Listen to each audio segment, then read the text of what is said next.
Welcome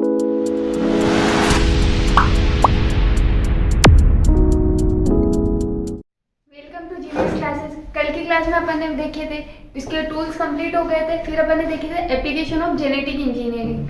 आज बात करते हैं एप्लीकेशंस ऑफ जेनेटिक इंजीनियरिंग। अब जेनेटिक इंजीनियरिंग के एप्लीकेशन क्या क्या होते हैं? जेनेटिक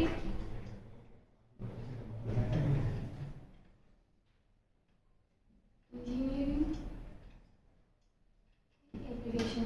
एप्लीकेशंस का मतलब होता है यूज या उपयोग, उनका कहाँ कहाँ होता है।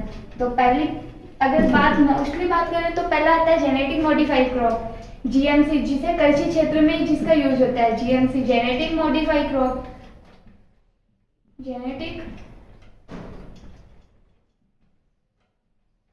Modified crop.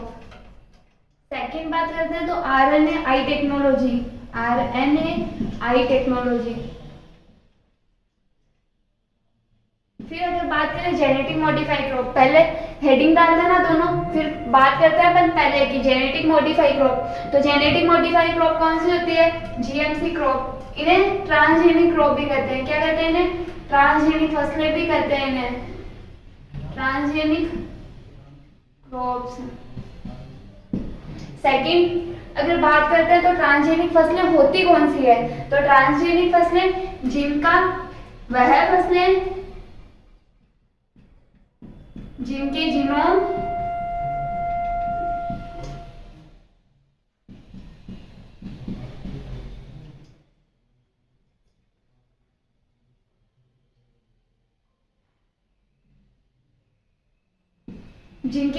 आनुवांशिक अभियांत्रिकी जेनेटिक इंजीनियरिंग द्वारा चेंज किए गए हो या एल्टर किए हो।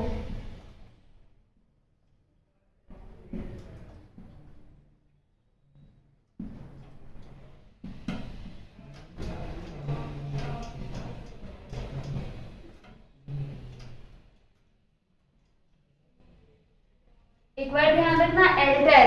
एल्टर का मतलब होता है परिवर्तन।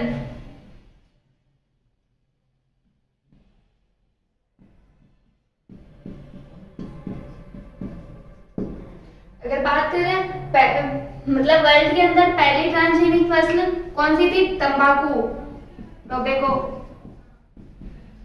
वर्ल्ड में पहली ट्रांसजेनिक फसल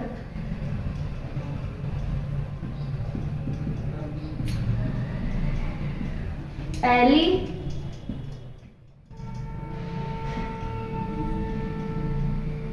ट्रांसजेनिक फसल। सेकंड बात करें इंडिया के अंदर, तो इंडिया के अंदर की गई थी कपास, बीटी कपास। कब की गई थी? 2002 में, 2002 में इंडिया के अंदर पहली ट्रांसजेनिक फसल।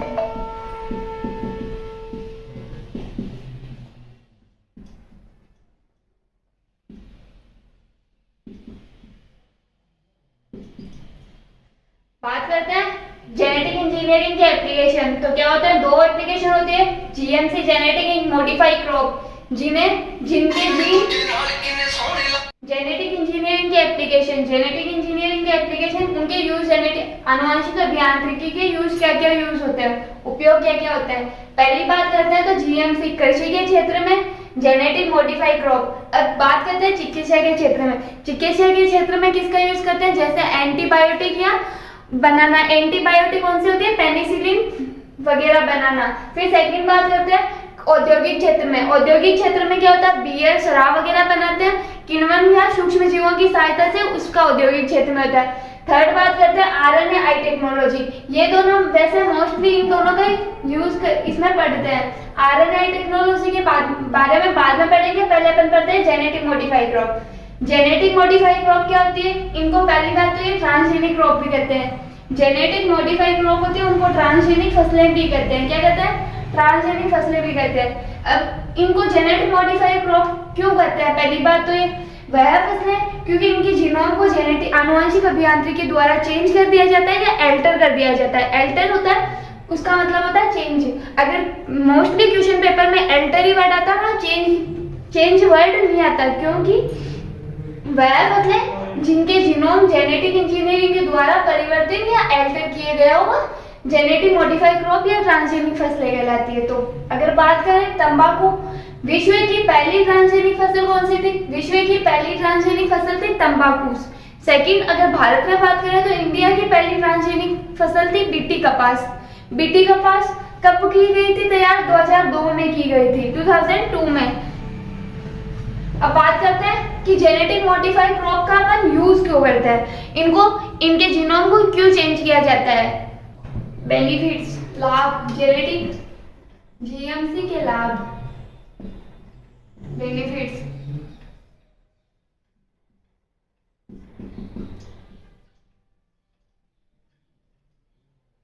पहला है रोगों के प्रति प्रतिरोधकता, रोगों के प्रति प्रतिरोधकता उत्पन्न करता है, प्रतिरोधकता, रेजिस्टेंसिविटी अगेंस्ट डिजीज।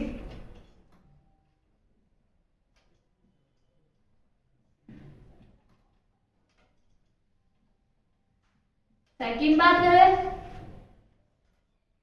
हाई यील्ड, उच्च उपज प्राप्त होती है, उच्च उत्पादकता।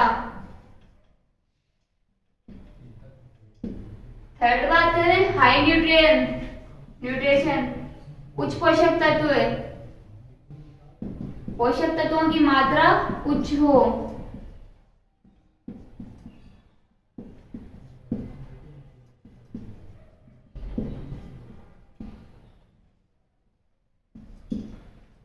फोर्थ बात करते हैं अजैविक कारकों के प्रति, अजैविक घटकों के प्रति सहनशील।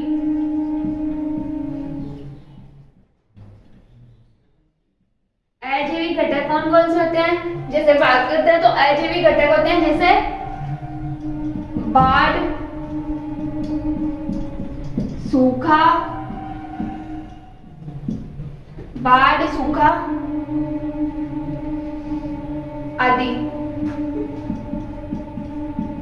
थर्ड बात करें तो प्री कटाई के बाद होने वाली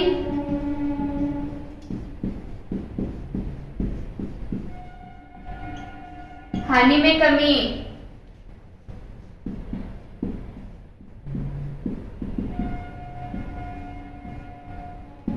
post harvesting, sorry pre harvesting.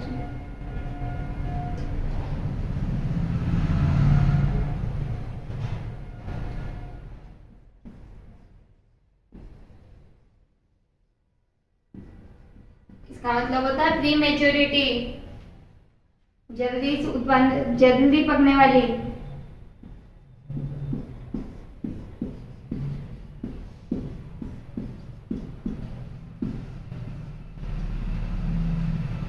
बात करते हैं जेनेटिक मॉडिफाइड क्रॉप के बेनिफिट्स। उन जेनेटिक जो ट्रांसजेनिक फसलें होती हैं उनके फायदे क्या क्या होते हैं। पहली बात तो ये उनका फायदा पहला क्या होता है, उनमें उनकी उच्च उत्पादन होता है, उत्पादन क्षमता बढ़ जाती है। सेकंड बात करें हाई न्यूट्रिशन, हाई न्यूट्रिशन का मतलब होता है पोषक तत्वों की मात्रा उच्च होती है। थर्ड बात करें अजैविक घटकों के प्रति सहनशील, अजैविक घटकों के प्रति सहनशील जैसे सूखा प्रतिरोधी, बाढ़ प्रतिरोधी आदि। कटाई के बाद होने वाली हानि में कमी होना, कटाई के बाद जो कमियां होती है उनमें एक तो हानि में कमी होती है। फिर बात करते हैं तो मतलब प्री हार्वेस्टिंग, जल्दी पकने वाली किस्में तैयार करना। कौन सी होती है? जल्दी पकने वाली किस्में तैयार करना। थर्ड बात करें तो उच्च खनिज लवण,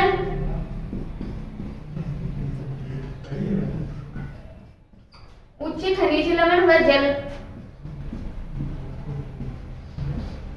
जल की मात्रा। पहली बात तो ये इनको इसलिए तैयार करते हैं क्योंकि इनमें ये जो बेनिफिट्स होते हैं वो अपन को दिखते हैं। पहली बात, इनके बेनिफिट्स अपन खुद तैयार करते हैं। ऐसी जीन या ऐसी कोई भी ट्रांसजीन डाली जाती है, इनमें ऐसी ट्रांसजीन डाली जाती है जिनके कारण अपन हाई यील्ड प्राप्त कर सकते हैं, हाई न्यूट्रिशन प्राप्त कर सकते हैं और रोगों के प्रति रेजिस्टेंसिविटी दिखा सकते हैं। अजैविक घटक होते हैं उनके मतलब प्रति सहनशील बना सकते हैं उनको। कटाई के बाद जो हनी होती है उसे भी कम कर सकते हैं और जल्दी पकने वाली किस्में तैयार कर सकते हैं। और उच्च खनिज लवण व जल की मात्रा उच्च होती है इसके कारण। अब बात करते हैं अपन कि अब तक कितनी जो मोस्टली ट्रांसजेनिक फसलें हैं, वो चार एग्जाम्पल आते हैं जिनके बारे में अपन पढ़ते हैं। चार कौन कौन से होते हैं? एक तो टमाटर की है, फ्लेवर सेवर ट्रांसजेनिक फसल, टमाटर की ट्रांसजेनिक फसल है जिसकी वैरायटी है फ्लेवर सेवर, जो जल्दी पकने के लिए जल्दी पकती है और उसे लॉन्ग टाइम तक अपन हार्वेस्ट कर सकते हैं। कौन सी है? Flavour saver. गोल्डन राइस, जिसमें विटामिन ए व बीटा कैरोटीन की मात्रा हाई होती है। Flavour saver example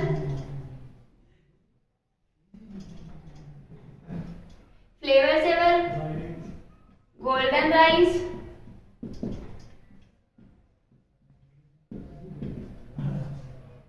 third BT cotton.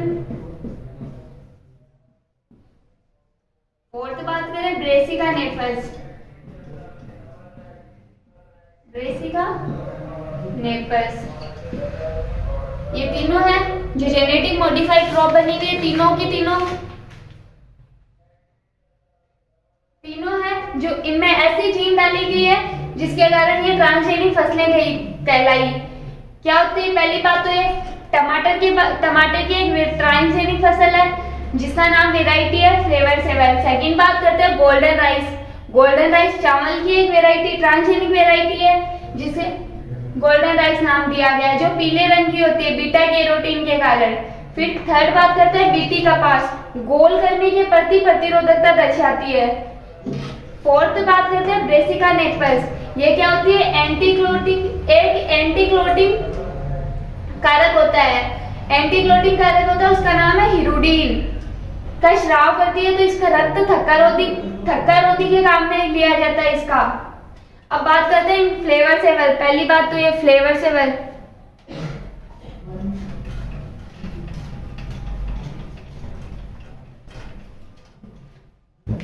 First बात करते हैं गोल्डन राइस,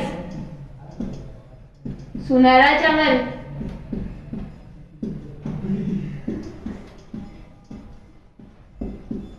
पहला पॉइंट इसके बारे में, चावल की ट्रांसजेनिक किस्म है।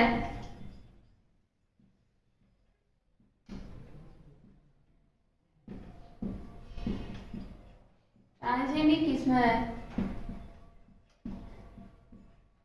सेकंड बात करते हैं पीला रंग का चावल होता है,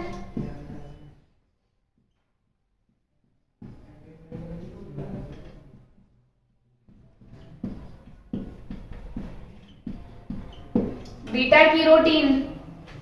क्या होता है? बीटा कैरोटीन के कारण, बीटा कैरोटीन के कारण। बीटा कैरोटीन एक वर्णक है जो पीले रंग का कारण बनता है चावल का। थर्ड बात करते हैं तो विटामिन ए व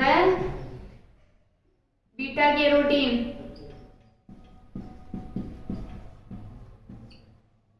उच्च मात्रा में पाया जाता है।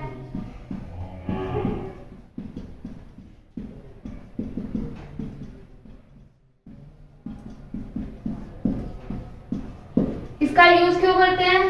नाइट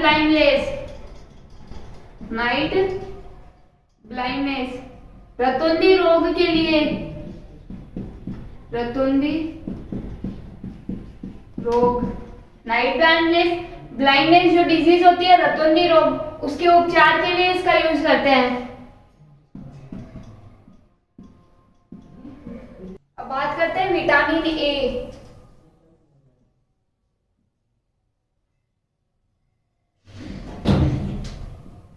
इसका प्रीकर्सर है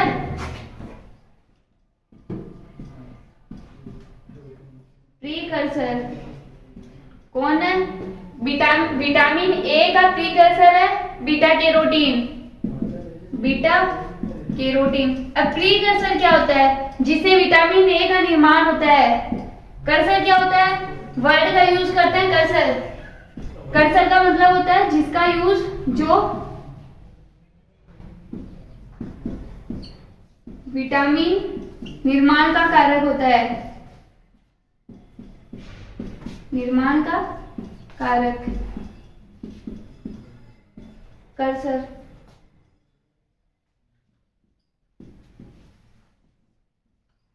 बात करते हैं गोल्डन राइस। तो गोल्डन राइस क्या होता है? सुनहरा चावल। ये चावल की पहली ट्रांसजेनिक किस्म है, चावल की ट्रांसजेनिक किस्म है। सेकंड बात करते हैं, पीला रंग का चावल होता है, और पीला रंग किसके कारण होता है? बीटा कैरोटीन के कारण। बीटा कैरोटीन पीला वर्ण का यूज करता है। फिर बात करते हैं इसमें क्या क्या होता है? विटामिन ए और बीटा कैरोटीन की उच्च मात्रा होती है। क्या होती है? विटामिन ए और बीटा कैरोटीन दोनों की हाई इंटेंसिटी में इसकी क्वालिटी होती है इसमें। फिर ये इसका यूज क्यों करते हैं? नाइट ब्लाइंडनेस, रतौंधी रोग होता है, उसके उपचार के लिए इसका यूज करते हैं। रतौंधी रोग होता है वो किसकी कमी से होता है? विटामिन ए की कमी से। कौन सा रोग होता है?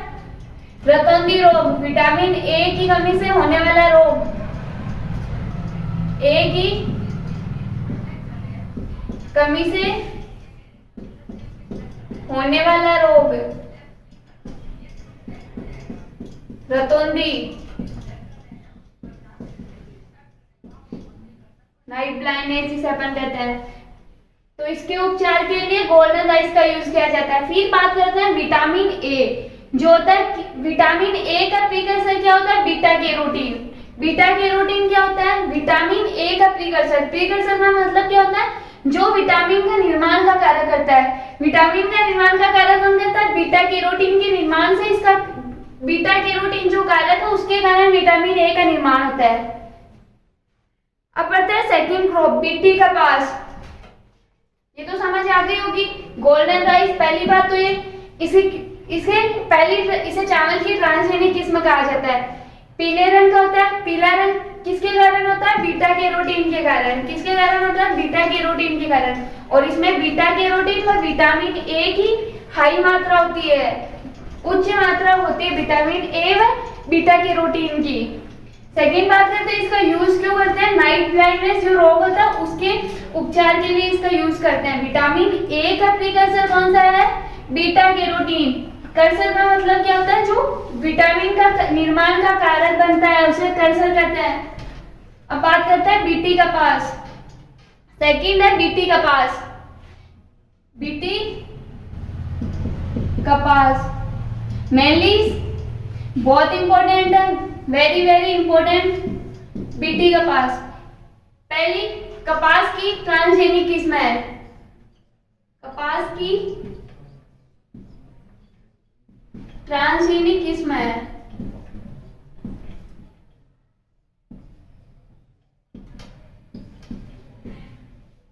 इसे कब बनाया गया था? भारत की पहली ट्रांसजेनिक फसल है। भारत की पहली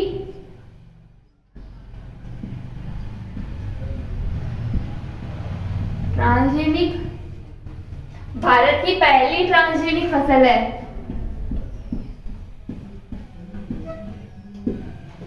कब बनाई गई थी? 2002 में। इसमें कौन सी? इसमें क्राई नामक क्राइजीन नामक ट्रांसजीन डाली जाती है। ट्रांसजीन डाली जाती है जो गोलगर्मी या कीटों के प्रति प्रतिरोधकता दर्शाती है, या कीटों के प्रति प्रतिरोधकता दर्शाती है।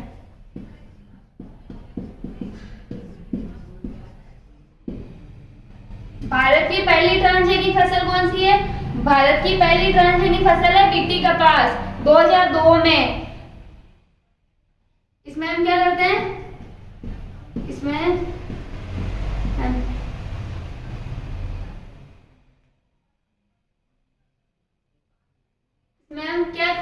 ये क्राइजीन होती है वो कहां से निकाली जाती है? एक बैक्टीरिया होता है बैसिलस थुरिजेंसियस, इसमें हम बैक्टीरिया बैसिलस थुरिजेंसियस एक बैक्टीरिया होता है उससे निकालते हैं क्राई प्रोटीन। क्राइजीन कहां से निकालते हैं क्राइजीन? बैसिलस थुरिजेंसियस।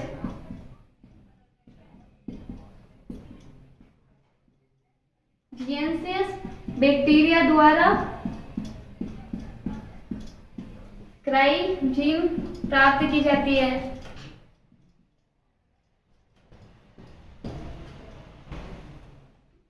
क्राइजीन प्राप्त की जाती है।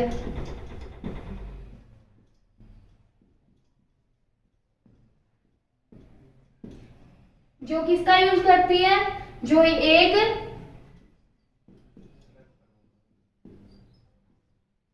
इनएक्टिव टॉक्सिक अक्रिय विष का स्राव करती है। जो पहले तो इनएक्टिव रहता है परंतु कीटों की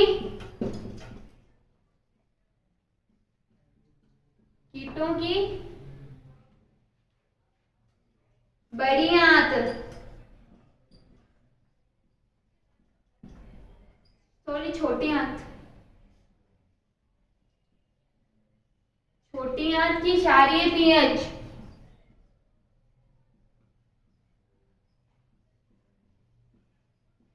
से क्षारीय पीएच से सक्रिय होता है, एक्टिव होता है।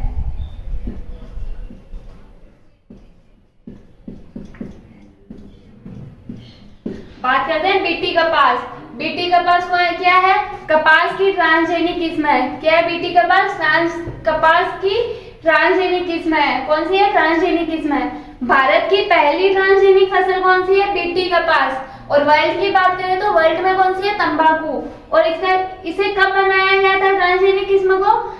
2002 में। फिर बात करते हैं इसमें क्या होता है। इसमें क्राइजीन नामक एक ट्रांसजीन डाली जाती है। कौन सी जीन डाली जाती है? क्राइजीन नामक एक ट्रांसजीन डाली जाती है जो क्या करती है? गोलगर्मी राउंड वॉर्म या कीटों के प्रति प्रतिरोधकता दर्शाती है। क्या करती है? कीटों के प्रति प्रतिरोधकता दर्शाती है।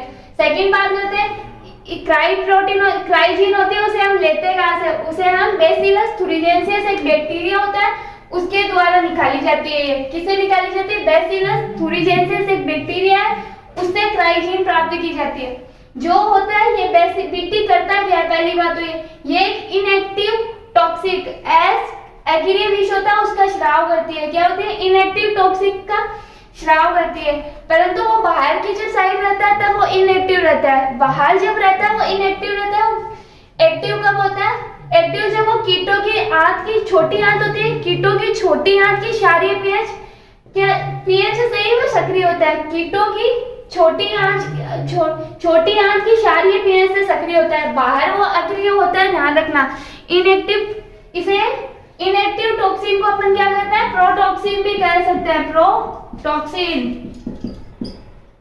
ये इनएक्टिव होता है, ध्यान रखना। बाहर की साइड जो कीट इसको खाते हैं, बीटी को खाते हैं, कपास को।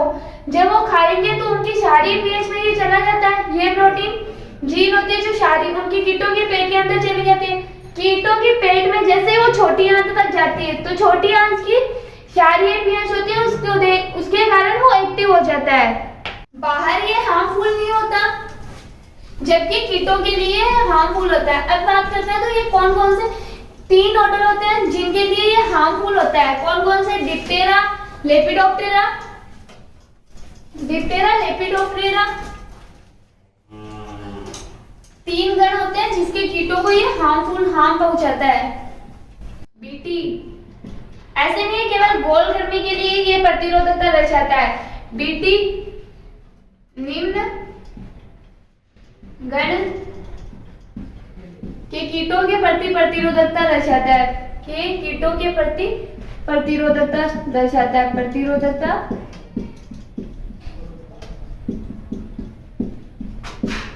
दर्शाता है। फर्स्ट लेपिडोप्टेरा, डिप्टेरा और कोलियोपेटेरा।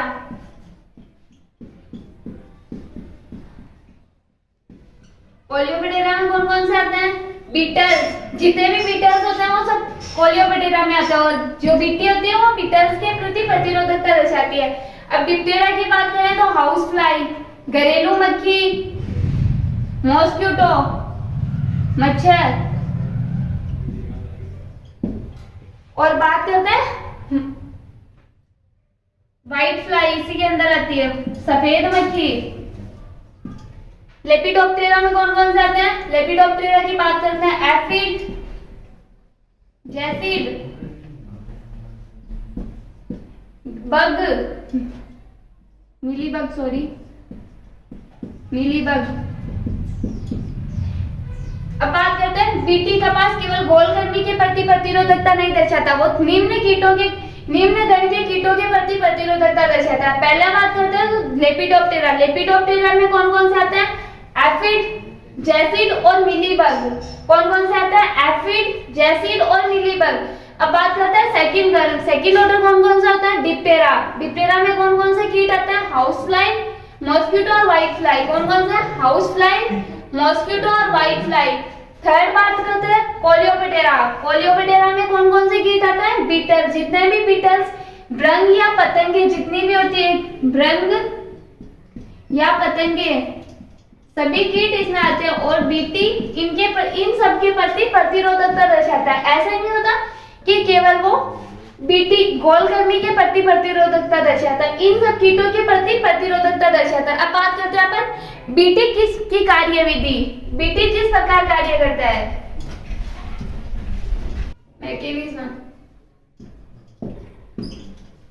बात करते हैं बीटी। बीटी होता क्या है? एक बैक्टीरिया, बैसिलस थुरिजेंसियस। बीटी होता क्या है? बैसिलस थुरिजेंसियस एक बैक्टीरिया जो किसका निर्माण करता है? क्राइजीन का। किसका निर्माण करता है? क्राइजीन। अब ये क्राइजीन होती है वो 3 प्रकार की होती है। क्राइजीन कितने प्रकार की होती है? 3 प्रकार की। एबी फर्स्ट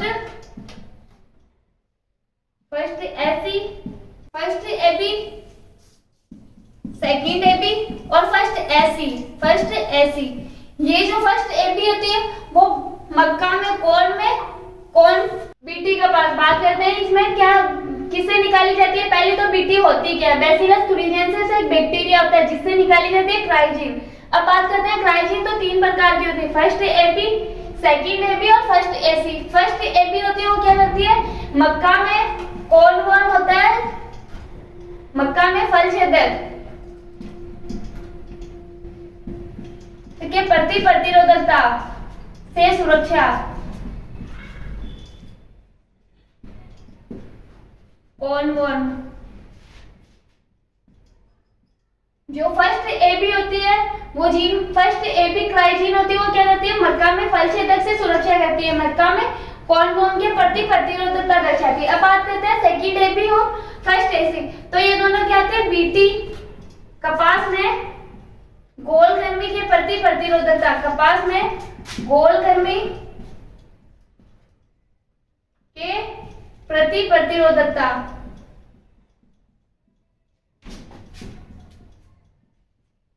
बात करते हैं क्राइजीन। बीटी से क्या निकला? क्राइजीन। अब क्राइजीन प्रोटॉक्सिन होता है। क्राइजीन क्या होता है? प्रोटॉक्सिन होता है। ये क्या होता है? इनएक्टिव टॉक्सिक, मतलब ये एक्टिव होता है, बाहर की साइड जो भी होता है वो एक्टिव होता है। फिर इससे जिसका निर्माण होता है उसे बोलते हैं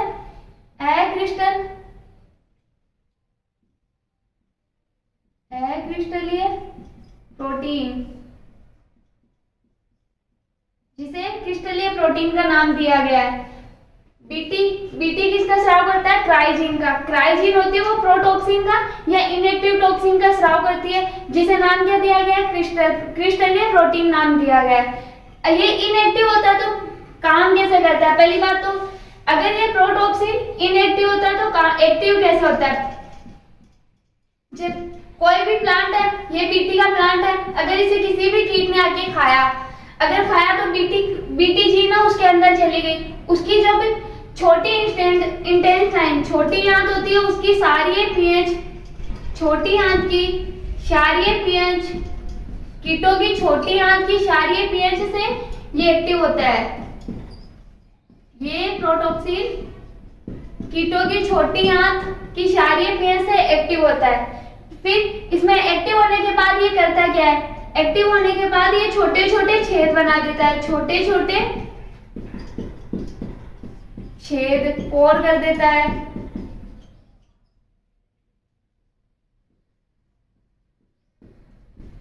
छोटे छोटे पोर करता कहाँ पे है, आंत की उपकला में। कहाँ करता है, आंत की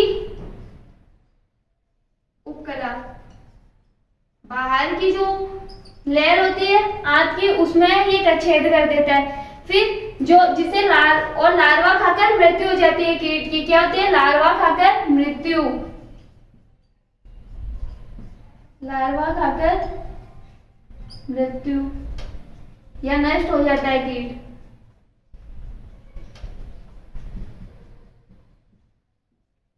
अब बात करते हैं पहली क्रियाविधि की, बीटी कपास कैसे काम करती है। बीटी क्या होता है, एक बैसिलस thuringiensis नामक एक बैक्टीरिया है, जिससे क्या निकाली जाती है, क्राइजीन निकाली जाती है। अब बात करते हैं क्राइजीन, तो क्राइजीन 3 प्रकार की होती है, फर्स्ट एपी, सेकंड एपी और फर्स्ट एसी। जो फर्स्ट एपी जीन होती है क्राइजीन, उसका यूज क्या होता है, वो मक्का में फल छेदक होता है, पॉलिमॉर्फ होता है, उससे सुरक्षा प्रदान करता है। अब बात करते हैं सेकंड एपी और फर्स्ट एसी।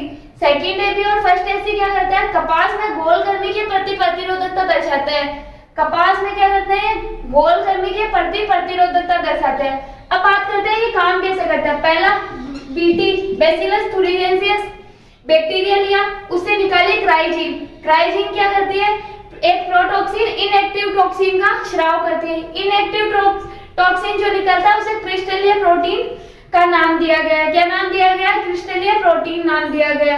अब ये बाहर तो इनएक्टिव होता है, बीटी कोई हार्मफुल इफेक्ट नहीं दिखाता इसके कारण। क्यों, ये बाहर तो इनएक्टिव होता है, लेकिन जब इसे कोई भी कीट इसे खाता है, खाने के बाद जब जैसे ये क्राइजीन उसके पेट के अंदर जाती है, जैसे पेट के अंदर गई, उसकी छोटी आंत की क्षारीय पीएच से ये एक्टिव होता है। किससे होता है, छोटी आंत की क्षारीय पीएच जो होती है कीट की, उससे ये एक्टिव हो जाता है। फिर एक्टिव होने के बाद ये करता क्या, आंत की उपकला के अंदर छोटे छोटे छेद बना देता है, पोर बना देता है। आंत की उपकला से जुड़कर ये छोटे छोटे पोर बना देता है। जैसे एक्टिव हुआ, उसने आंत की उपकला के अंदर छोटे छोटे पोर बना दिए, छोटे छोटे छेद बना दिए, जिससे क्या होता है, लार्वा खाकर कीट नष्ट हो जाता है या मृत्यु हो जाती है कीट की नष्ट हो जाता है या मृत्यु हो जाती है। इस प्रकार तो ये कार्य करता है। अब बात करते हैं केवल बीटी से इतने सारे, मतलब ये ऐसे कर सकता है, तो बीटी अपन दूसरी क्रॉप भी तो लगा सकते हैं। अगर दूसरी क्रॉप की बात करें तो एक बैंगन, बीटी बैंगन भी एक वेराइटी बनाई गई थी, बैंगन की ट्रांसजेनिक वेराइटी बनाई थी बीटी बैंगन। परंतु उसमें प्रॉब्लम क्या थी कि ये इनएक्टिव, तो बाहर तो इनएक्टिव होता है, परंतु इसे मनुष्य के खाने के बाद क्या होता है, वो अपनी आंत की क्षारीय पीएच से भी एक्टिव हो सकता है, फिर वो अपने पे हार्मफुल इफेक्ट करेगा, तो उसे बैन कर दिया गया। जो बैंगन बीटी बैंगन बनाया था उसे बैन कर दिया गया था, क्योंकि वो हार्मफुल इफेक्ट दिखाए नहीं थे। परंतु उसे अगर इसके मैकेनिज्म की बात करते हैं तो ये छोटी आंत की क्षारीय पीएच से एक्टिव होता है, तो वो तो अपने अंदर में छोटी आंत की क्षारीय पीएच, और अपन जैसे ही उसे खाएंगे फिर वो एक्टिव हो जाएगा, और एक्टिव होने के बाद वही चीज अपनी छोटी आंत की उपकला के ऊपर छेद करेगा, जिससे अपनी भी मृत्यु हो सकती है। तो बीटी बैंगन पे क्या हो गया, बैन लगा दिया। थर्ड बात करते हैं ब्रेसिका नेपियस। ये सरसों की एक ट्रांसजेनिक वेराइटी है। ब्रेसिका नेपियस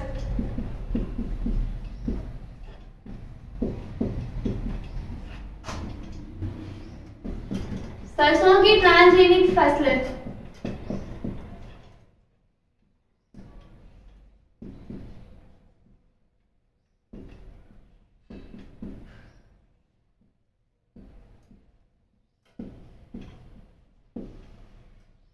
सेकंड बात करते हैं इसका यूज क्यों किया गया।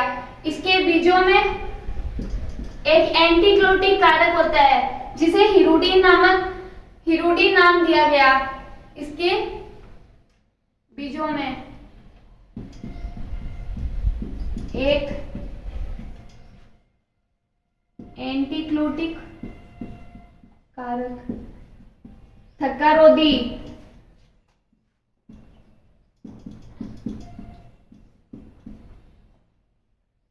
कारक होता है जिससे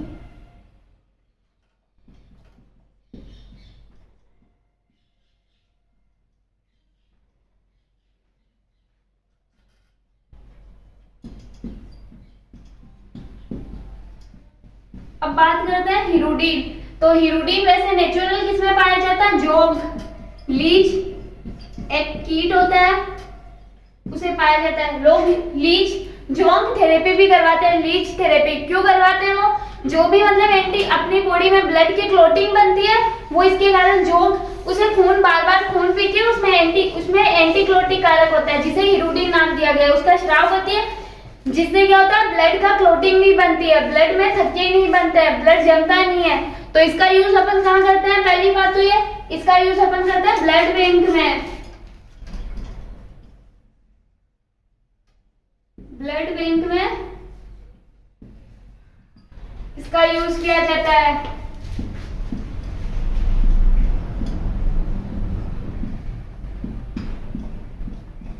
क्यों किया जाता है? क्योंकि ये रक्त में थक्का रोधी होता है या रक्त का थक्का जमने नहीं देता, रक्त को जमने नहीं देता है।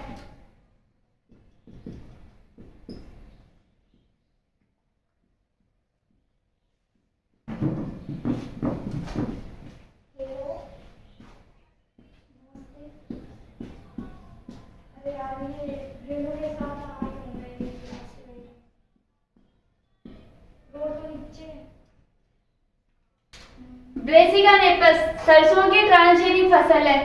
इसके बीजों में एंटीक्लोटिक कारक थक्कारोधी कारक होता है जिसे हिरुडीन नाम दिया गया। सेकंड बात करते हैं इसका यूज कहाँ करते हैं? इसका यूज ब्लड बैंक में करते हैं। ब्लड बैंक में क्यों करते हैं? क्योंकि जो भी ब्लड बैंक में ब्लड लिया गया, ब्लड के सैंपल लिए गए वो जमेंगे या उनमें थक्का नहीं बने, इसके लिए इसका यूज करते हैं। वैसे नेचुरली बात करें तो हिरुडीन पाया किसमें जाता है? हिरुडीन जोंक नामक एक कीट होता है या लीच जिसमें पाया जाता है, जिसके कारण बहुत सारे लोग लीच थेरेपी या जोंक थेरेपी भी करवाते हैं कि ताकि अपना खून जमे नहीं या उसमें थक्का नहीं बने। अब बात करते हैं अपन फोर्थ ट्रांसजेनिक फसल कौन सी थी? टमाटर की फ्लेवर सेवर किस्म। कौन सी थी? टमाटर की फ्लेवर सेवर किस्म।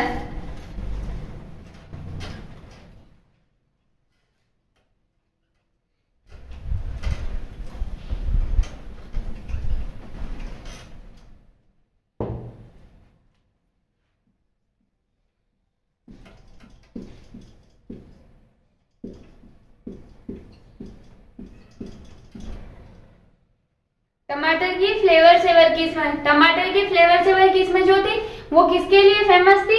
लॉन्ग मतलब लॉन्ग हार्वेस्टिंग के लिए। इसे ज्यादा दिनों तक अपन हार्वेस्ट कर सकते थे।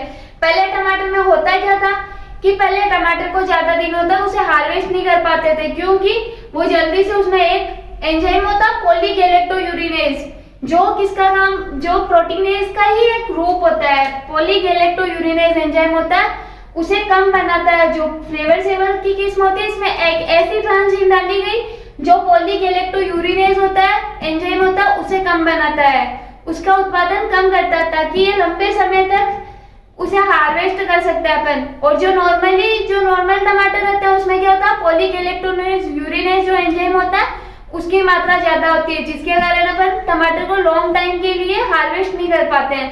अगर हार्वेस्ट करते हैं तो उसमें क्या होता है? वो या तो पिलपिले हो जाते हैं या फिर गल जाते हैं। इसके कारण पहली बात फ्लेवर सेवर क्या है? टमाटर की ट्रांसजेनिक फसल है।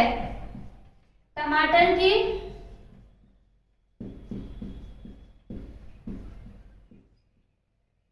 ट्रांसजेनिक फसल है। सॉरी किस्म, टमाटर की ट्रांसजेनिक किस्म है। इसमें एक ऐसी ट्रांसजीन डाली गई, एक ऐसी ट्रांसजीन डाली गई जो जल्दी पकने, जो पॉलीगैलेक्टो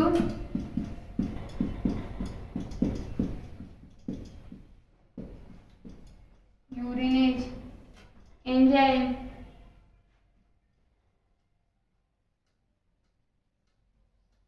को कम बनाता है।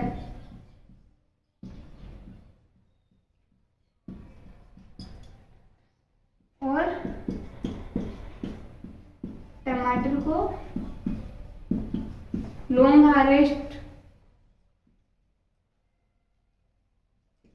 के लिए बनाता है।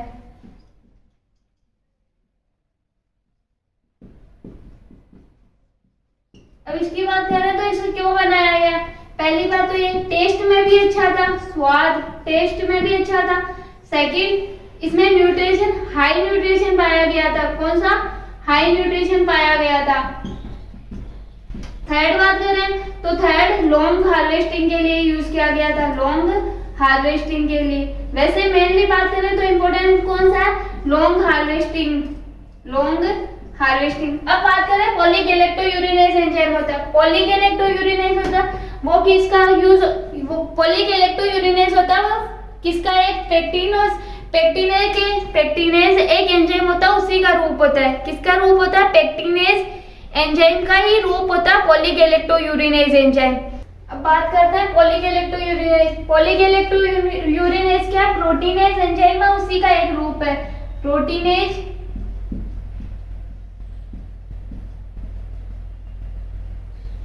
पेप्टिनेज एक एंजाइम है, उसी का एक रूप है पेप्टिनेज।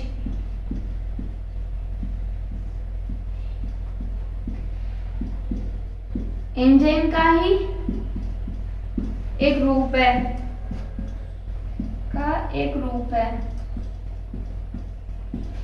इसमें एक ऐसी ट्रांजीन डाली गई जो पॉलीगैलेक्टो यूरिनेज एंजाइम को कम बनाती।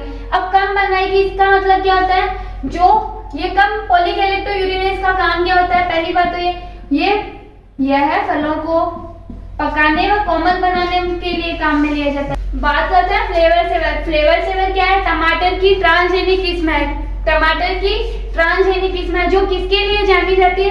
टेस्ट के लिए जानी जाती है, हाई न्यूट्रिशन के लिए जानी जाती है, स्वाद भी अच्छा होता है। टमाटर की फ्लेवर सेवर किस्म होती है उसका हाई न्यूट्रिशन, उसमें पोषक तत्वों की मात्रा भी उच्च होती है। थर्ड बात करते हैं लॉन्ग हार्वेस्टिंग या लॉन्ग लाइफ के लिए जानी जाती है, लॉन्ग लाइफ या लॉन्ग हार्वेस्टिंग।